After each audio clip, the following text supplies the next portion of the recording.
doneiy. It's the show about DIY and hacks and how-tos that are done today.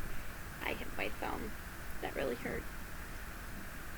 Today on doneiy, I am going to show you guys my version of the painter's costume because I saw someone on YouTube doing a DIY painter's costume and I was like, that's freaking boring. Let me show you how it's really done. So, let's start off with the top. I have this plaid hat and it's a little big on me, but that's okay. And it's got a stain up there. I don't know if you can see it.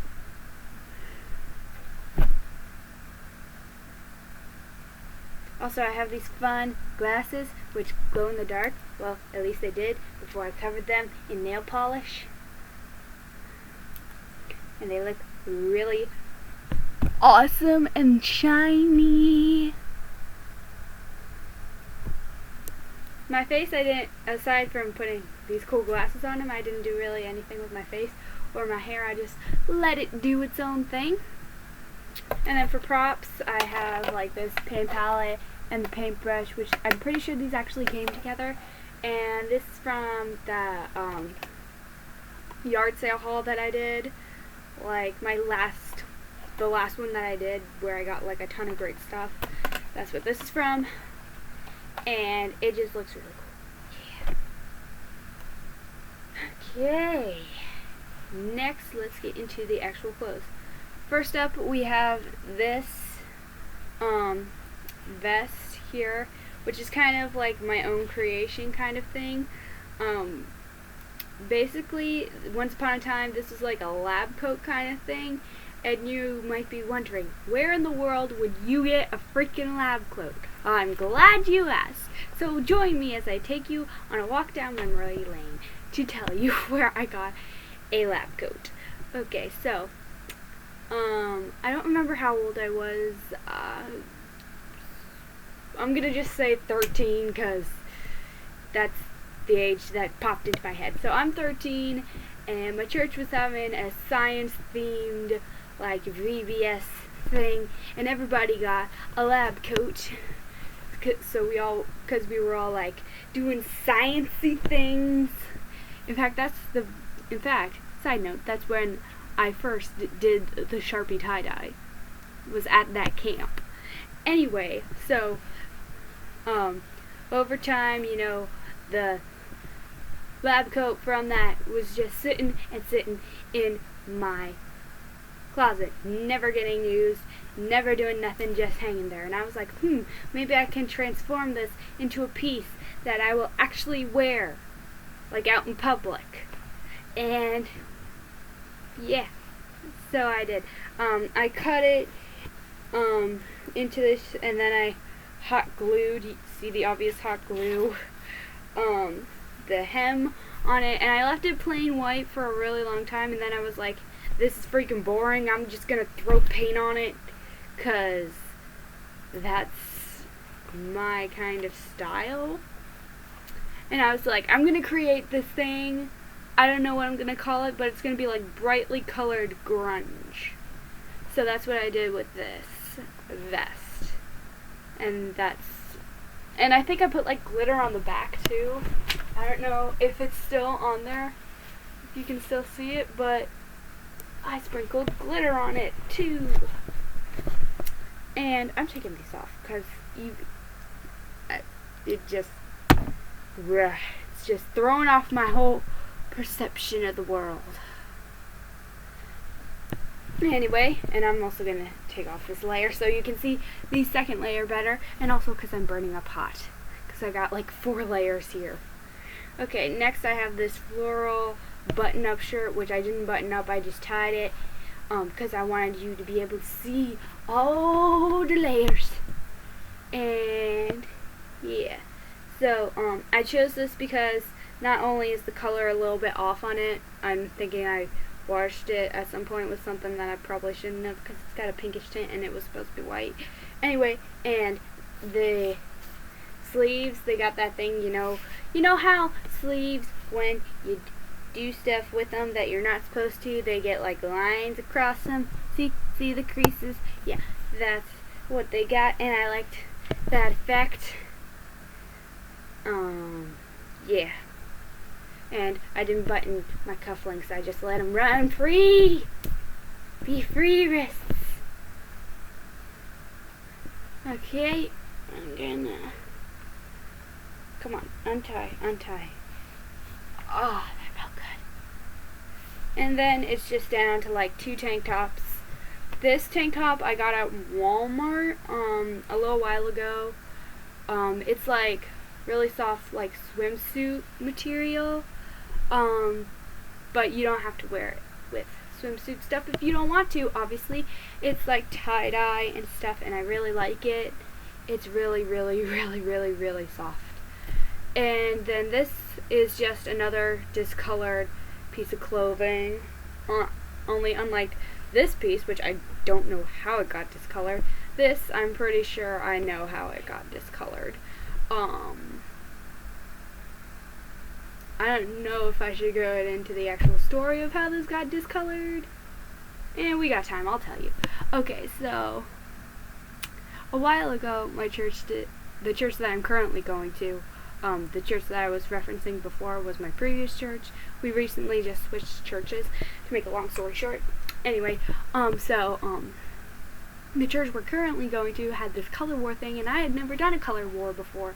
So I was like, what do you wear to a color war?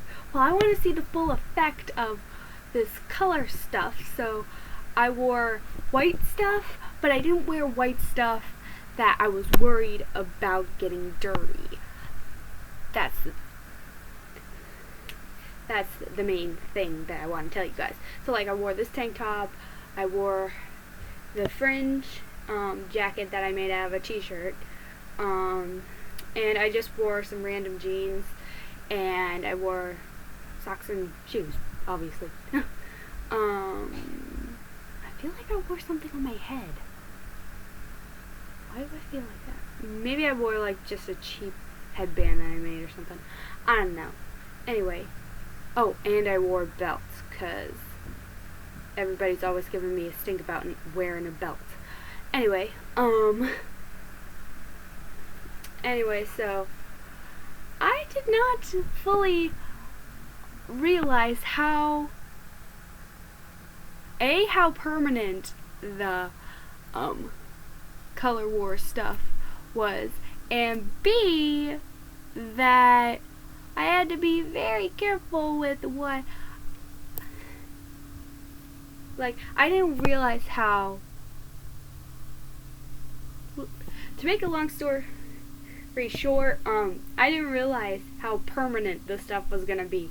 So I come home, la-di-da-di-da, after being the color war, and I'm, like, obviously I saw how much was on me, on the clothes and stuff, and I was like, oh, I better get these into the wash right away. So pretty much everything that I wore to the color war, at any point, I just put it all in a load, including the belt. The belt was made out of fabric, so I was like, you have seen better days, you get in there too. So, and on certain items, I put spray and wash, which in hindsight, I probably shouldn't have done that. Because I stupidly put my Sharpie tie-dye jacket in there, and now it's a little bit faded. So if you're watching this and you've done the Sharpie tie-dye, never, ever, ever, ever, ever put any spray and wash in the same load as Sharpie tie-dye, because it will fade it, unless you want a faded effect, which, why would you? I don't know why, but maybe if you had really dark colors and you wanted more faded effect. Anyway, so that little tangent is why this is slightly discolored now. So basically the items that I actually put the spray and wash on, the stuff did come out, but it did end up fading my jacket, which I guess it's better that I got some items just slightly discolored and one slightly faded than having a whole bunch of gunk on it. So yeah, that's why this is slightly discolored. And my head feels funny. Maybe I need something to drink. I'm getting a drink after this video. Yes. No, screw you.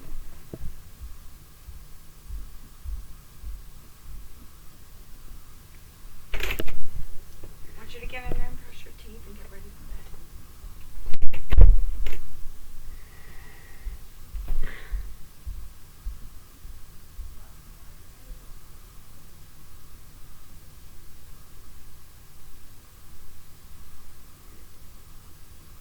Anyway, so for my belts, I took this like really colorful scarf because I wanted something to go along with this tank top and really add to some color. And also these shorts were huge on me and I needed something to keep them from falling down.